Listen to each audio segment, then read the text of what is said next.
Social media have played an important role in the 18-month conflict and the phase one truce.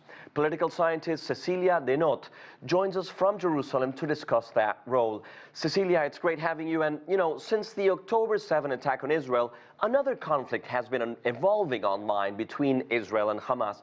How would you describe it? Hi, Diego. Thanks for having me. Well, Israel and the Jewish people woke up on October 7th not only to a massacre in their southern border, but also to a media offensive on social media aimed at defending the massacre and delegitimizing Israel's military response. So we can say that the war has also been fought on social media.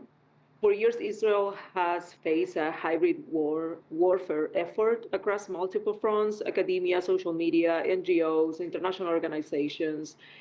So in this context, Hamas's attack on October 7th was seen by many as justified. So the hybrid war became even more evident after the attack and the start of Israel military operation in Gaza.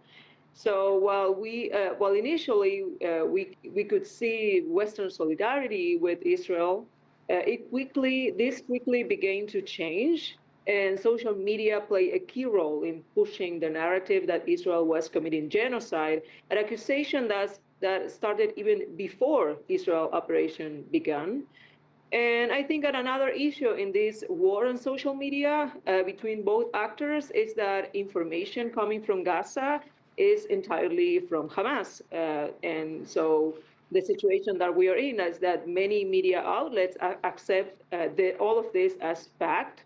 And this led to incidents like the false claim that Israel bombed a hospital, killing 500 people, an allegation that was widely reported by major news outlets before being debunked.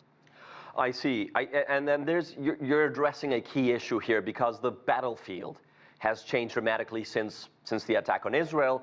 And in light of this war and the war in Ukraine, the online battlefield seems to have followed a similar course. How do you see that? Yeah, since the October 7th attack, a lot of time has passed, and the war has taken its toll on Israel. Over time, Israel has lost support as the focus shifted from Israeli suffering to images of destruction in Gaza. So while many people acknowledge Israel's right to respond, they have increasingly come to view its response as excessive. So this shift has been exacerbated by an intense campaign to delegitimize Israel that we were talking just a moment ago. So as a result, public opinion has increasingly become sympathetic with the Palestinians. That, of course, this is completely okay to sympathize with the Palestinians. But unfortunately, so many people lost sight of how this war started and the fact that there are still 59 hostages in Gaza. And in this sense, as you mentioned, the situation is very similar to the war in Ukraine, because there also initially Ukraine had overwhelmingly support, but over time that support has eroded. Russia has conducted a significant propaganda campaign to frame Ukraine as the instigator of the war, wanting to join NATO.